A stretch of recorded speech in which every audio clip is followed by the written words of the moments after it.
علی بھائی اگلا سوال یہ ہے، کیا فرض پڑھنے کے بعد اسی جگہ سنتیں پڑھی جا سکتی ہیں یا جگہ بدلنا ضروری ہے؟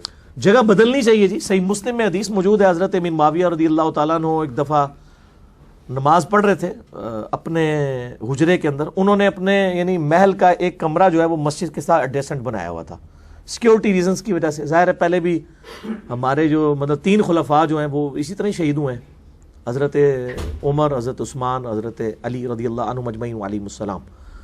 تو امیر معاویہ ذرا سیکیورٹی ریزن کی وجہ سے مسجد میں نماز نہیں پڑھا کرتے تھے. انہوں نے ایک مقصورہ کمرہ بنوایا ہوا تھا، مسجد کے ساتھ ایڈجسٹنٹ تھا لیکن وہ ان کے محل کا تھا. مسجد میں وہ نماز نہیں پڑھتے تھے سیکیورٹی ریزنز کی وجہ سے. تو وہ اس مقصورہ میں نماز پڑھ رہے تھے جمعے کی، تو ان کے ساتھ کچھ لوگ نماز اور پڑھ رہے تھے. یہ صحیح مسلم میں حدیث موجود ہے.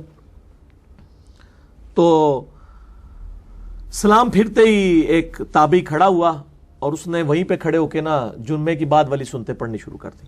جب وہ فارغ ہوا تو امیر معاویہ رضی اللہ تعالیٰ نے اسے کہا کہ بھائی آندہ ایسے نہ کرنا، نبی صلی اللہ علیہ وآلہ وسلم نے ہمیں منع فرمایا ہے کہ جس جگہ کے اوپر ہم فرض نماز پڑھیں اسی جگہ پر سنتیں پڑھیں، تا وقت کہ ہم آپس میں گفتگو نہ کر لیں یا جگہ نہ بدل لیں. کیونکہ ایک پروٹوکول ہے نا فرض نماز کا، اسی لیے یہ چیز پریفر ہے. اور امت نے دیکھے اجماع سے ٹرانسفر کی ہے، پوری امت کرتی ہے. جیسے ہی اسلام پھرتا ہے نا لوگ سنت اذکار کر کے بکھر کے نفل پڑھتے ہیں. اجماع کیوں چل رہا ہے امت کا، چاہے وہ سنی ہو، شیعہ ہو، بریلوی، دیوبندی، اہل حدیث، سارے کے سارے، کیونکہ یہ سنت میں بھی موجود ہے. اس کے بغیر بھی وہ جگہ بدلنے سے ایک تو جگہ گواہ ہوں گی، زیادہ جگہ گواہ ہو جائیں گی. اور آپ وہ دیکھیں مسلم شریف میں ایک حدیث ہے کہ ایک صحابی کہتے ہیں کہ جب مغرب کی اذان ہوتی تو اس کثرت کے ساتھ صحابہ کرام مغرب سے پہلے والے 2 نفل پڑھتے اور وہ ستونوں کو تلاش کر رہے ہوتے تھے مسجد کے سترا بنانے کے لیے کہ اگر کوئی نیو کمر آتا تو وہ سمجھتا کہ یہ 2 نفل مغرب کی نماز کے بعد والے سنتیں پڑھ رہے ہیں اور جماعت ختم ہو چکی ہوئی ہے، ہر طرف لوگ نماز پڑھ رہے تھے. یعنی اتنی کثرت کے ساتھ اس نفلی عبادت کا بھی اہتمام کرتے تھے. اچھا، اس سے بھی یہ بات پتہ چلی کہ یعنی لوگ بکھر کے کھڑے ہوئے ہیں تو یعنی صحابہ کرام فرض کے بعد والی سنتے بھی مسجد میں پڑھ لیا کرتے تھے اور بکھر کے پڑھتے تھے. یہ بھی اس سے رزلٹ نکلا. دوسرا یہ بھی نکلا کہ مغرب سے پہلے 2 نفل بھی پڑھے جا سکتے ہیں، لیکن یہ موقدہ نہیں ہے، غیر موقدہ ہے. آپ سے نے اس میں اجازت دی ہوئی ہے.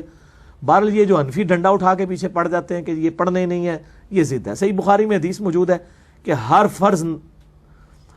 فرض نماز کی اذان اور اقامت کے درمیان 2 رکھتے ہیں، جس کی مرضی پڑھ لے، جس کی مرضی نہ پڑھے. تو ہر نماز میں آپ دیکھیں فجر کی بھی وہ تو موقدہ ہو گئی اس لیے بیچاری بچ گئی، ورنہ اس کو بھی نہیں پڑھنے دینا تھا کسی نے. زہر کی بھی 4 ہے، عصر کی بھی 4 ہے، عشاء کی بھی 2، 4، 6 جتنی مرضی پڑھیں وہ سارے پڑھتے ہیں. صرف جھگڑا مغرب کے اوپر آ کے ہوتا ہے. اور وہ بھی حرمین میں آپ دیکھیں آج بھی وقفہ ہوتا ہے مغرب کی نفلوں کے لیے اذان اور اقامت کے درمیان، تو نفلی ہے. باقی یہ کہ بعد میں نے اس کو دیکھا ہے کہ وہ مغرب کے وہ 2 نفل تو بڑے ذوق و شوق سے پڑھ رہے ہوتے ہیں، مغرب کے فرض پڑھنے کے بعد گپے مارنا شروع کر دیتے ہیں، جو اصل موقدہ سنتے ہیں وہ چھوڑ ہی دیتے ہیں.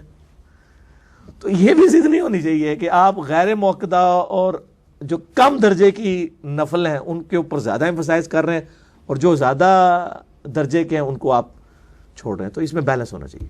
ٹھیک ہو گیا علی بھائی؟ اسی میں ایک ضمن سوال آتا ہے کہ جس طرح آپ نے ذکر کیا کہ فرض نماز کے دوران مغرب کی نماز میں جب صحابہ کرام آتے اور وہ سترا بناتے ہیں پلرز کو، تو اگر کسی کے ساتھ آج یہ کنڈیشن ہو جاتی ہے، کوئی آتا ہے تو وہ یہ سمجھے کہ نماز ہو چکی ہے فرض نماز، اور وہ اپنی نماز جو ہے نا وہ پڑھنا شروع کر دے فرض نماز، اور بعد میں جو ہے امام صاحب فرض نماز شروع کر دیں، تو وہ جو پیچھے پڑھ رہا ہوگا اپنی علیحدہ سے وہ نماز توڑ سکتا ہے؟ توڑے گا. کیوں نہیں توڑے گا؟ توڑ سکتا نہیں، توڑے گا.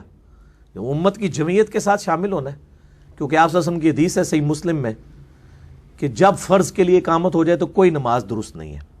اس کے تحت پھر آپ نے امت کے اجماع کے ساتھ شامل ہونا ہے. اگر آپ سنتے بھی پڑھ رہے تھے، اگر تو آپ تشہد میں پہنچ کے اور جلدی جلدی آپ مکمل کر سکتے ہیں تو فوراً مکمل کر کے تکبیر اولیٰ پکڑیں. تکبیر اولیٰ سے مراد ہے رکوع سے پہلے پہلے شامل ہو جائیں، تو فوراً شامل ہوں اور اس کو مکمل کر لیں. اس میں پھر درود شریف مختصر پڑھ لیں نا، عبدو رسول کے بعد بس اتنا پڑھ لیں، اللہم صلی علی محمد وعلی آل محمد، السلام علیکم ورحمۃ اللہ، السلام علیکم ورحمۃ اللہ.